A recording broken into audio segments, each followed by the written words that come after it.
अस्सलाम वालेकुम। मेरा नाम है ज़ीशान उस्मानी। आज की ये वीडियो बड़ी इंटरेस्टिंग है। इसमें हम बात करेंगे मियाँ बीवी के झगड़ों के ऊपर। हमारे माशरे में स्पेशली साउथ एशिया के अंदर मियाँ बीवी हमेशा आपको एक दूसरे से लड़ते हुए मिलेंगे। कोई दिन ऐसा नहीं गुजरेगा कि कोई कपल आपके सामने से गुजरे और उसको एक दूसरे से शिकायत ना हो। बीवी से पूछें शौहर से क्या शिकायतें हैं तो रात ख़त्म हो जाएगी और शिकायतें ख़त्म नहीं होंगी। शौहर से पूछें तो शौहर तो पहले बात करना पसंद ही नहीं करेगा, बोलता टॉपिक पे बात ही नहीं करनी मुझे।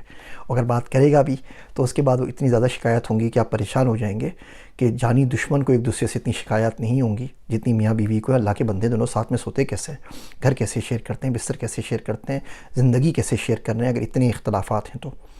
अच्छा, जब आप मज़ीद उनसे बात करते हैं और थोड़ा सा डीप जाने की कोशिश करते हैं तो एक इंटरेस्टिंग पैटर्न आपको ये मिलता है कि दोनों की शिकायत बिल्कुल सेम होती हैं। जो शिकायत शोहर को बीवी से, एग्जैक्टली वही शिकायत बीवी को शोहर से। बीवी बोलती है कि मुझे टाइम नहीं मिलता, अपनी जॉब पे लगे रहते हैं, घर पे आते हैं तो न्यूज़ देखते हैं, बाकी वो मनहूस मोबाइल के ऊपर टाइम ज़ाया होता है, सो जाते हैं, सुबह चले आते हैं तो घर तो सराय है, खाना खाने के लिए आते हैं, खाना पका हुआ मिल जाए, कपड़े तैयार मिल जाएँ धुले हुए, और इनको कोई वास्ता नहीं है कि मेरी ज़िंदगी में क्या चल रहा है, मैं जी रही हूँ, मैं मर रही हूँ, बच्चों का क्या हो रहा है, बस अपने काम पर लगे हुए। शौहर साहब से पूछें, बोलती बीवी के पास अटेंशन ही नहीं है। मैं जाता हूँ तो कभी बच्चों में बिज़ी, कभी ड्रामों में बिज़ी, कभी घर के काम में बिज़ी, में मेरे साथ बैठ के तो 5 मिनट बात करने के लिए इसके पास टाइम ही नहीं है। अब दोनों को टाइम की शिकायत है। मेरा दोस्त अब्दुल्ला वो कहता है कि जब बच्चे जवान हो जाएं तो शौहर सौतेला हो जाता है। तो शौहर साहब को ये बोलता है कि जी मुझसे तो सौतेलों का सलूक होता है मेरे अपने घर के अंदर। दूसरी शिकायत होती है, बीवी बोलती है कि मेरी तरफ तो आंख भर के ही नहीं देखते, मुझे अटेंशन ही नहीं मिलती। शौहर साहब भी ये बोल रहे होते हैं कि जी मैं प्रायोरिटी में लास्ट नंबर के ऊपर आता हूँ, पहले दुनिया भर आएगी, रिश्तेदार आएंगे, बच्चे आएंगे, मेरा नंबर सबसे आखिर में आएगा। तीसरी शिकायत जो बीवी को अमूमन होती है वो ये होती है कि जी अपने कामों का हमें हवा लगने नहीं देते, क्या चल रहा है क्या नहीं चल रहा, हमारे दुखड़े नहीं सुनते, मुझे अप्रिशिएट नहीं करते कि मैं क्या कर रही हूँ, घर में कितना काम कर रही हूँ। शौहर साहब भी ये बोलते हैं मैं जितना कुछ कर रहा हूँ मुझे अप्रिशिएट नहीं किया जाता। तो अब इसका हल क्या है? मेरा एक दोस्त है अब्दुल्ला, तो वो कहता है कि हल इसका ये है कि अज्यूम कर लेना चाहिए कि शौहर बीवी का इंतकाल हो गया है 15 दिन के लिए। इंतकाल वैसे भी ट्रांसफ़र को कहते हैं ना। अच्छा, इंतकाल ये नहीं कि जी बीवी बच्चे वगैरह सब लेके आप लेके चले जाए और शौहर साहब डांस करते फिर रहे हो पीछे खुशी के मारे, ये नहीं करना ये है कि बेगम को 15 दिन के लिए भेज दीजिए मैं क्या, लेकिन उनकी तमाम तर जिम्मेदारियां वहीं आपके घर में रहेंगी। मिसाल के तौर पे आपके 2-3 बच्चे हैं तो बच्चे घर में ही आपके रहेंगे। बेगम जो तमाम काम करी वो घर पे ही करेंगी। बेगम किसी को कॉल करके मासी को नहीं बताएंगी, कोई कुछ नहीं करेंगे।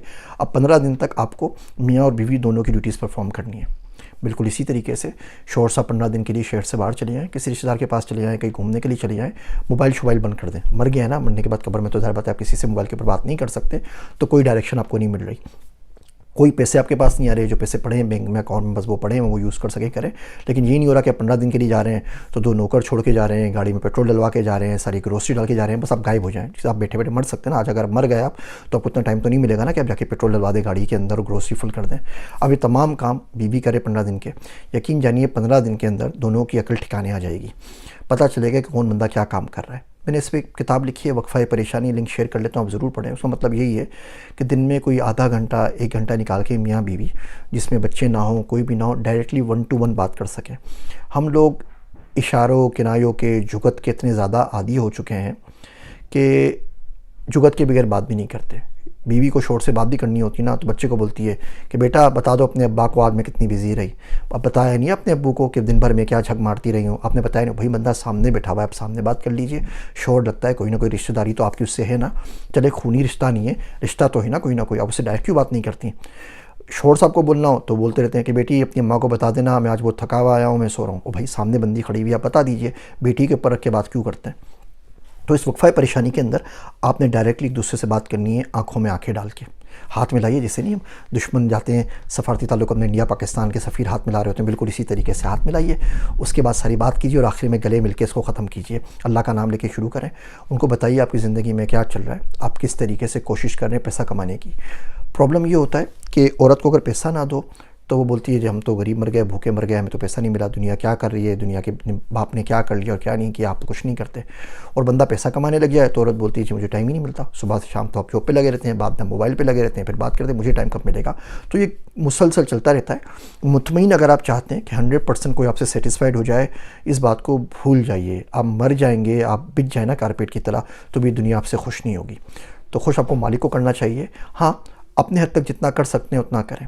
इस मसले से बचने का जो हल है वो तो मैंने मिसाल तो दी आपको एक्सपेरिमेंट करने की, इंतकाल वाली, और मुझे पूरी उम्मीद है कि आप में से वो कोई एक्सपेरिमेंट करेगा नहीं, कि उसके लिए हिम्मत चाहिए होती है। तो इसका सबसे आसान तरीका ये है कि दीन के ऊपर लगाइए। शौहर साहब नमाज़ नहीं पढ़ रहे, आप कुछ बोल दीजिए, आप उन्हें जो कह रहे हैं आप वो करूँगी, आप प्लीज़ अल्लाह के वास्ते ज़िक्र करें, नमाज़ पढ़ें। जब बंदे को अल्लाह का डर होता है ना, तो तमाम चीज़ों को वो फूक फूक के कदम रखता है। बेगम नमाज़ नहीं पढ़ रही, आप बोलें अल्लाह के वास्ते आप नमाज़ पढ़ें, आप जो बोलेंगी बात मान लूँगा, प्लीज़ उठें तहज्जुद पे मेरे साथ, उठें फजर पे मेरे साथ, चलें नमाज़ पढ़ें, चलें कुरान शरीफ पढ़ें। जब आप देखते हैं कि नमाज में एक दूसरे को आप उठाते हैं और नमाज आपकी ज़िंदगी का हिस्सा बन जाती है, अब दीन की तरफ आते हैं, तो बहुत सारी चीज़ों से दीन आपको ख़ुद ब खुद रोक लेता है। ये मादर पिदर आज़ाद जो ख्वाहिशात होती हैं उस पर किसी हद तक तो काबू होता है। उम्मीद करता हूँ ये छोटे से रिमाइंडर आपको पसंद आएंगे। मैं तो कंप्यूटर साइंस का बंदा हूँ, मैं कोई रिलेशनशिप्स के ऊपर एक्सपर्ट नहीं हूँ, लेकिन अगर ये छोटी छोटी सजेशंस आपको कहीं फ़ायदा पहुँचा रही हैं तो मुझे ज़रूर बताइएगा। फिर इस सीरीज़ को हम कंटिन्यू करेंगे। मेरे पास हज़ारों वाक़यात हैं सुनाने के लिए, जो पढ़ें या जो लोगों से मिलकर सीखें मैं आपसे शेयर कर सकता हूँ। मुझे अपनी दुआओं में याद रखिएगा। मैं हूँ आप सबका ज़िशान उस्मानी।